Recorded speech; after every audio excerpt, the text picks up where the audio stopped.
دھرم کوئی بھی ہو نفرت نہیں سکھاتا ہے.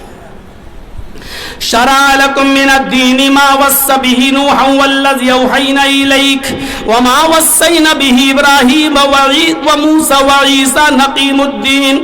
آئے محمد صلی اللہ علیہ وسلم، ہم نے کوئی آپ کو نیا دین دے کر نہیں بھیجا. آپ سے پہلے یہی دین میں نے نوح کو دیا تھا، اور نوح کے بعد ابراہیم، موسیٰ اور عیسیٰ بھی اسی دین کو لے کر آئے.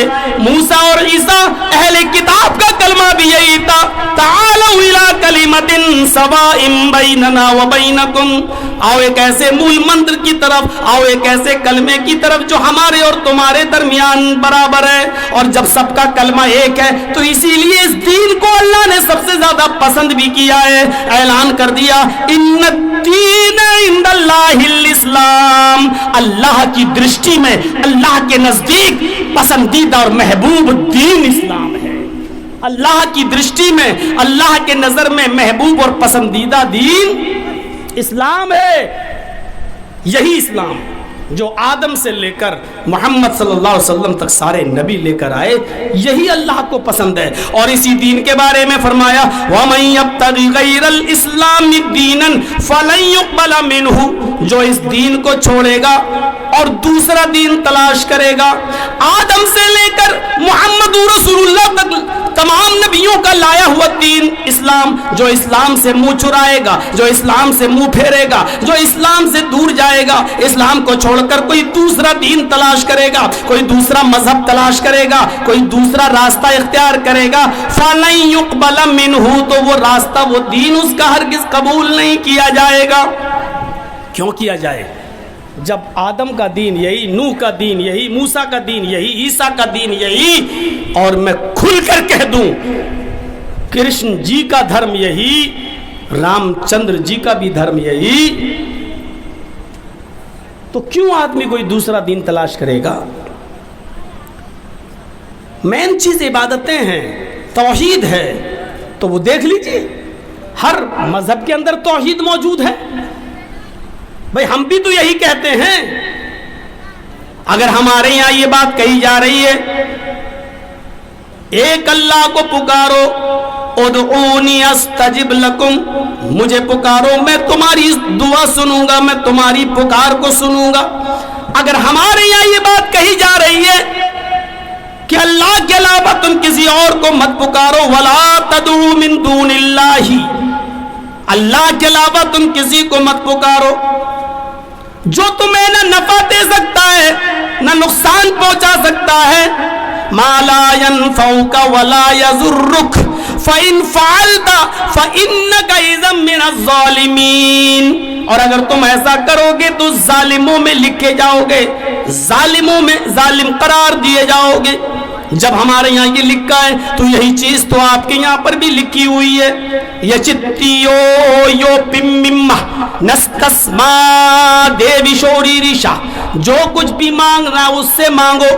2 بار یچتیو یو پمما، جو کچھ بھی مانگنا اس سے مانگو، وہی دینے والا ہے. نستسما دیوی شو ریریشا، نستسما دیوی شو، کوئی بھی دیوی دیوتا نہیں ہے اس کے اترکت، اس کے علاوہ ریریشا تمہیں کچھ بھی دے سکے. یہی بات تو آپ کے یہاں پر بھی تو کہی جا رہی ہے. جب یہی بات آپ کے یہاں کہی جا رہی ہے، یہی بات ہمارے یہاں کہی جا رہی ہے، تو پھر نفرتیں کیسی، پھر ایک دوسرے سے گھرنا کیسی، پھر ایک دوسرے کے اوپر اتیاچار کیسا، پھر ایک دوسرے کے اوپر ظلم اور زیادتی کیسی. میرے بھائیوں، اس کو سمجھنے کی ضرورت ہے. توحید سے ہمیں اپنا رشتہ جوڑنا پڑے گا. توحید وہ کنیکشن ہے جو ہمیں اللہ سے جوڑتا ہے. جب ساری دنیا ہماری مخالفت کرتی ہو اور کوئی ہمیں امید کی کرن نہ دکھائی دیتی ہو کہیں ہماری تعاون کی، ہماری امداد کی، تو وہاں بندے کا تعلق صرف رب سے جڑتا ہے. اس کے اندر امید کی ایک کرن آتی ہے، کیا کہ کوئی ہے جو ہماری دعاؤں کو سننے والا ہے. اسی کریکشن کا نام ہے ربط فی اللہ، من اللہ، اللہ کے ساتھ تعلق کو جوڑنا. یہ توحید ہمیں درس دیتی ہے. اور یہ آپ جانتے ہیں نا، بہت اچھی طریقے سے سن لو، انسان کے ہاتھ میں نہیں ہے کسی کو موت دینا اور کسی کو جلانا. یہ تصور نکال دیجئے آپ. کیا ہوگا مولانا صاحب, بڑے ظلم و زیادتی ہو رہی ہے, یہ ہمیں کچا نہیں, یہ کسی کے ہاتھ میں نہیں ہے کہ کسی کو موت دے دے اور کسی کو زندگی دے دے. اللہ کے سارے کام حکمت سے بھرے پڑے ہیں. ایک دہریہ ایک آم کے درخت کے نیچے لیٹا ہوا سو رہا تھا, اللہ کو نہیں مانتا تھا, اور آم کا پیڑ دیکھتے ہوئے اس کی نظر زمین کے اوپر پڑ گئی تو کیا دیکھتا ہے کہ کھیت میں تربوز لگے ہوئے ہیں. تو اس نے کہا کہ دیکھو اللہ بھی کتنا بڑا بے وقوف اور پاگل ہے, جو بڑا پھل ہے اس کو پیڑ پہ لٹکانا چاہیے تاکہ کوئی چوری نہ کر لے جائے, تو بڑا پھل تو یہاں لگا دیا زمین پر تربوز, اور جو چھوٹا پھل ہے آم وہ پیڑ پہ لٹکا دیا, جبکہ حفاظت بڑے پھل کی کرنا چاہیے تھی اور کر رہا چھوٹے پھل کی. تربوز تو کوئی بھی اٹھا کے لے جا سکتا ہے, تو تربوز کو پیڑ پہ ہونا چاہیے تھا اور آم کو زمین پر. اب دہریہ تھا, ابھی تھوڑی دیر لیٹا تھا کہ آنکھ کھلی, ہوا چلی, اچانک ایک آم ٹوٹ کر اس کی ناک پہ گرا. اب اس کی کھوپڑی ٹھکانے آ گئی. نہیں, اللہ نے بالکل ٹھیک ہی کیا ہے.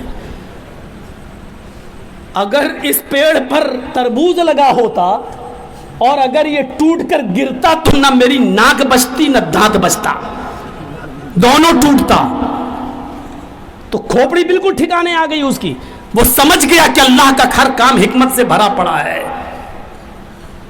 انشاءاللہ ان لوگوں کی کھوپڑی میں بہت جلدی یہ بات آئے گی کہ ہم کس کو ٹارگٹ بنا رہے ہیں کس کو نہیں, کیونکہ اتہاس اور تاریخ گواہ ہے حکومت اور سلطنتیں کفر کی بنیادوں پر تو چلی ہیں لیکن ظلم اور زیادتی کی بنیادوں پر زیادہ دن نہیں ٹک سکی ہیں.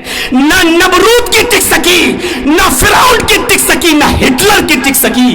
یہ تاریخ گواہ ہے اس بات پر, اتہاس گواہ ہے اس بات پر, اور اس بات کو یہ بھی مانتے ہیں ظالم لوگوں کی ظلم و ستم کی داستانیں زیادہ دنوں تک نہیں ٹکتی ہیں. حکومتیں اور سلطنتیں کفر کی بنیاد پر تو چل سکتی ہیں لیکن ظلم کی بنیادوں پر کبھی نہیں چلتی. ہمارا کیا ہے, مسجدوں کو روک دو گے تو اسلام ہمیں گھروں پر بھی نماز پڑھنے کی اجازت دیتا ہے. ہمارے مائک کو بند کر دو گے کوئی فرق نہیں پڑتا ہمارے اوپر.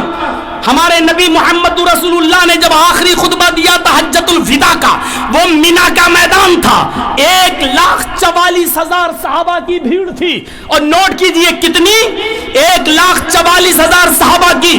اس میدان میں نمرہ مسجد کے باہر کھڑے ہو کر قصبہ اونٹنی پر سوار ہو کر اللہ کے نبی نے جو خطبہ دیا تھا حجۃ الوداع کا, وہ بنا مائک کے دیا تھا, بنا لاؤڈ سپیکر کے دیا تھا, اور آپ کی آواز 1,44,000 صحابہ کے بیچ بنا مائک کے پہنچ رہی تھی. ہمیں ضرورت نہیں ہے ہمارے مائکوں پر بھی پابندی لگا دو یا جو کرنا چاہو کر دو. ہماری شریعت حالت مجبوری میں بغیر مائک کے بھی اذان دینے کو جائز قرار دیتی ہے. مجبوری کے درجے میں گھروں پر بھی نماز پڑھنے کی اجازت دیتی ہے, اور لاک ڈاؤن کے ایام میں ہم نے گھروں میں نمازیں پڑھی ہیں. ہم نے جمعے کے بجائے ظہر کی نماز اپنے گھروں میں ادا کی ہے. ہم نے 2 عیدیں میرے بھائیو لاک ڈاؤن میں اپنے گھروں پہ گزاری ہیں.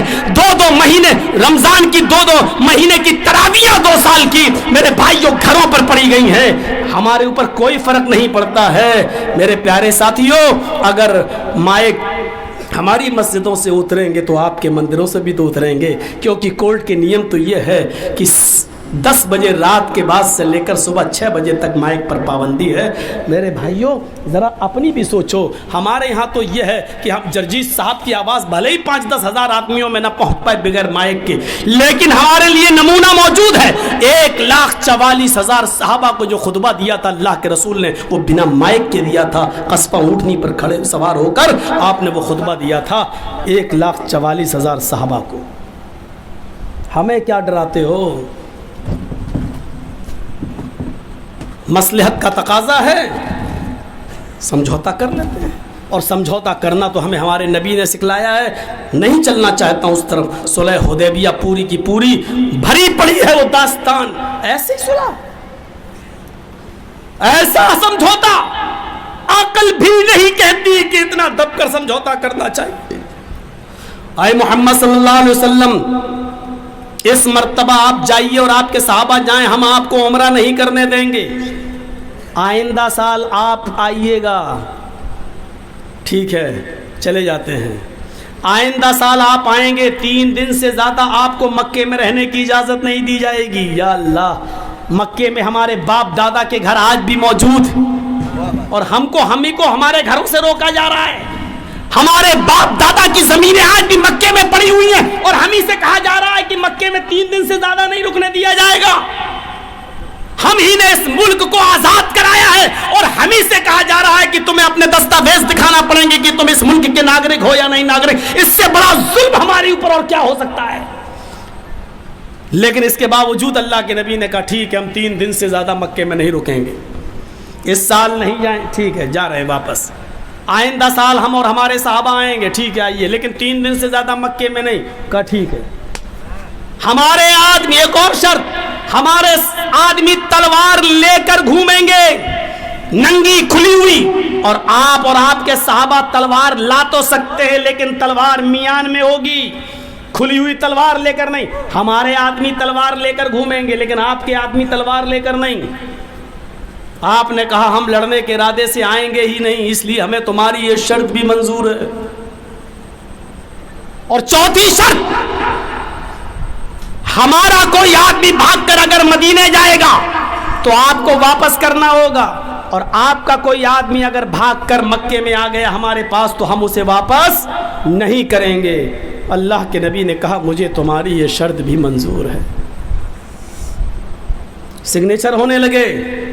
کافروں کی طرف سے نمائندگی کر رہا تھا سہیل, قریش کا سردار بن کر آیا. اللہ کے نبی نے لکھ دیا کہ محمد رسول اللہ کو یہ ساری شرطیں منظور ہیں, لکھوا دیا. سہیل نے جب یہ پڑھا تو اس نے کہا اے محمد ابن عبداللہ, میں آپ کو رسول اللہ نہیں مانتا ہوں, آپ کو میں عبداللہ کا بیٹا مانتا ہوں, اور اس میں یہ لکھا ہوا ہے کہ محمد الرسول اللہ کو شرطیں منظور ہیں, یہ رسول اللہ کاٹو, جب تک رسول اللہ نہیں کاٹو گے میں نہیں مانوں گا. تو اللہ کے نبی نے حضرت علی سے کہا اے علی, لفظ رسول اللہ کاٹ دو اور آگے لکھ دو محمد ابن عبداللہ کو یہ شرطیں منظور ہیں. حضرت علی نے کہا اللہ کے رسول, کیا آپ رسول اللہ نہیں ہیں؟ فرمایا ہوں. پھر میں کیوں کاٹوں؟ کہا کہ میں اللہ کا رسول بھی ہوں اور عبداللہ کا بیٹا بھی ہوں. یہ لوگ مجھے اللہ کا رسول نہیں مانتے, کوئی بات نہیں, عبداللہ کا بیٹا تو مانتے ہیں, لکھ دو محمد ابن عبداللہ کو یہ شرطیں منظور ہیں. حضرت علی نے کہا اللہ نے آپ کو حق کے ساتھ رسول بنا کر بھیجا ہے, میرے ہاتھ میں اتنی طاقت نہیں ہے کہ میں اپنے ہاتھ سے لفظ رسول اللہ کاٹ سکوں. اللہ کے نبی نے کہا کیسا منظر ہوگا صحابہ کے سامنے. اللہ کے نبی نے کہا علی پھر مجھے بتاؤ کہ کہاں لکھا, پڑھو بخاری, کہاں لکھا ہے مجھے بتاؤ. جب حضرت علی نے بتایا یہ, اور اللہ کے رسول جب اپنے ہاتھ سے رسول اللہ کاٹ رہے تھے تو حضرت عمر فاروق کے آنکھوں میں آنسو تھے, اور حضرت عمر فاروق نے کہا اے اللہ کے رسول مجھے 1-2 سوالوں کا جواب دے دیجیے. آپ نے کہا کیا ہے اے عمر, کیا بات ہے؟ فرمایا السنا علی الحق, اے اللہ کے نبی کیا ہم حق پر نہیں ہیں؟ کہا ہاں تم حق پر ہو. اے اللہ کے نبی کیا یہ غلط نہیں ہیں؟ کہا ہاں یہ غلط ہیں. کہا اے اللہ کے نبی اگر آج آپ جہاد کا حکم دے دیں اور ہم ان سے لڑنے لگیں, اگر ہم ان کو مار دیں, لڑتے لڑتے ان کو قتل کر دیں, تو کیا یہ جہنم میں نہیں جائیں گے؟ قتلاہم فی النار, کیا ان کے مقتول جہنم میں نہیں جائیں گے؟ فرمایا ہاں جائیں گے. کہ اللہ کے رسول اگر لڑتے لڑتے یہ ہمیں مار دیں, یہ ہمیں قتل کر دیں, قتلانا فی الجنہ, تو کیا ہمارے مقتولین جنت میں نہیں جائیں گے؟ اللہ کے نبی نے کہا ہاں جائیں گے. تو کہا اللہ کے نبی پھر اتنا دب کر فیصلہ, پھر اتنا دب کر فیصلہ, آپ اجازت دیجیے کہ ہم لڑیں, ماریں گے یا مر جائیں گے. لیکن اتنا دب کر سمجھوتا نہیں کریں گے۔ اللہ کے رسول نے حضرت عمر فاروق کی بات کو ریجیکٹ کرتے ہوئے کیا کہا؟ نہیں عمر، اس وقت جو میں سمجھ رہا ہوں وہ تم نہیں سمجھ رہے ہو۔ اس وقت حکمت کا تقاضا یہ ہے کہ ان کی بات ساری کی ساری مان لی جائے، چاہے ناجائز ہی کیوں نہ ہو۔ اور آپ نے مانی، اور ساری ناجائز باتوں کو ماننے کا نتیجہ یہ نکلا کہ چند سالوں کے بعد پھر فاتحانہ داخلہ ہوتا ہے مکے کے اندر، شاندار طریقے سے مکے کے اندر داخل ہوتے ہیں، اور سب سے پہلے مکہ فتح کرنے کے بعد جب آپ مکے میں داخل ہوتے ہیں تو جانتے ہو سب سے پہلا کام کیا کیا تھا اللہ کے نبی نے؟ خانہ کعبہ میں گئے، حضرت علی کے کاندھے پر سوار ہو گئے، اور اللہ کے رسول نے جب اٹھے حضرت علی کو کھڑا کر دیا اور اپنی چھری دے دی۔ حضرت علی نے ایک ایک بت کو گرایا، خانہ کعبہ سے بتوں کو صاف کیا، ایک ایک بت کو گراتے جاتے اور کہتے جاتے جاء الحق وزهق الباطل ان الباطل کان زہوقا، حق آ گیا اور باطل مٹ گیا، اور باطل کو تو مٹنا تھا۔ میرے بھائیوں، دور اندیشی کا نتیجہ یہ ہوتا ہے، حکمت عملی کا نتیجہ یہ ہوتا ہے، جوش میں آنے کی ضرورت نہیں ہے۔ یہ ساری چیزیں ہمیں شریعت نے بتائی ہیں، ساری چیزیں ہمیں قرآن و حدیث کے اندر ملتی ہیں۔ ایسے حالات ہو جائیں تو ہمیں کیا کرنا چاہیے؟ تھوڑا سا پانی اگر ہو تو منگائیے، تھوڑا گلا میرا نہیں ہے۔ تو ساری چیزیں شریعت کے اندر موجود ہیں۔